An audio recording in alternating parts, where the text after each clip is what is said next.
General Bajwa ने डोरनलू के कहने पर सब किया, इन्हें अदालत बुलाऊंगा। अडियाला जेल में सहाफियों से गैर रस्मी गुफ्तगू करते हुए साबिक चेयरमैन पीटीआई का कहना था कि साइफर केस में जनरल रिटायर्ड कमर जावेद बाजवा और अमरीकी सफारत खाने के ऑफिशियल्स को गवाह बनाऊंगा। इमरान खान का मजीद कहना था कि साबिक आर्मी चीफ कमर जावेद बाजवा ने डोरनलू के कहने पर सब कुछ किया।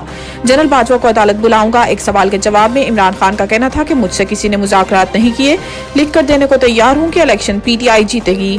इमरान खान का कहना था कि मुझे जिस तरह पकड़ा गया सब एक प्लान था। नवाज शरीफ लंदन प्लान के बाद पाकिस्तान आए, जेल में किसी मुश्किल में नहीं, जेल में रहना इबादत समझता हूँ।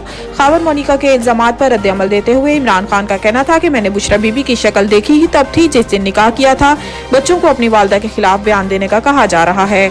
साइफर केस में इमरान खान और शाह महमूद पर 12 दिसंबर को फर्द जुर्म आयद की जाएगी। अडियाला जेल में साइफर केस की समाअत सीक्रेट एक्ट के तहत कायम खसूसी अदालत के जज अबुल हुस्न जुल्कर रैन ने की। इस मौका पर सिक्योरिटी के इंतहाई सख्त इंतजाम किए गए थे और जुडिशल मजिस्ट्रेट के हुक्म पर आज मीडिया नुमाइंदों को भी कवरेज के लिए जेल के अंदर जाने की इजाजत दी गई। अदालत ने करार दिया कि साइफर केस में इमरान खान और शाह महमूद कुरैशी पर 12 दिसंबर को फर्द जुर्म आयद की जाएगी। अदालत की जानिब से साबिक चेयरमैन पीटीआई और शाह महमूद कुरैशी को केस की नकूल फराहम कर दी गई है। पाकिस्तान तहरीक के इंसाफ के वुकला की जानिब से केस की नकूल फराहम न करने की इस्तदा की गई थी। सुप्रीम जुडिशल काउंसिल में शिकायत जस्टिस मुजाहिर ने रजिस्ट्रार के नोटिस का जवाब जमा करवा दिया।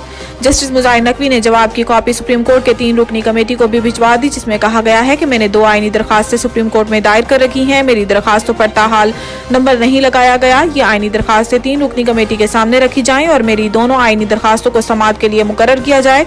जस्टिस मुजाहिर ने जवाब में कहा कि असिस्टेंट रजिस्ट्रार ने पूछा मैं अपनी दरखास्त की पैरवी चाहता हूँ या नहीं। रजिस्ट्रार को इख्तियार नहीं कि आईनी दरखास्त के काबिल समाअत होने का फैसला करे। कानून के मुताबिक जजिस की 3 रुकनी कमेटी ही दरखास्त का जायजा ले सकती है। मेरे वकील ने कभी नहीं कहा था कि इल्जामात वाजे होने के बाद कानूनी एतराजात नहीं करेंगे।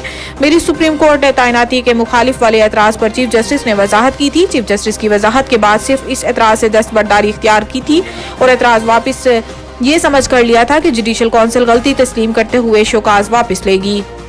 इलेक्शन कमीशन का इंतखाबात के लिए रकम रिलीज न करने के मामले का नोटिस सेक्रेटरी खजाना तलब। जराये के मुताबिक इलेक्शन कमीशन ने बजट में आम इंतखाबात के लिए मुख्तस रकम रिलीज न करने के मामले का नोटिस लेते हुए सेक्रेटरी खजाना को तलब कर लिया है। रवा माली साल के बजट में आम इंतखाबात के लिए 42 अरब रुपए मुख्तस किए गए थे।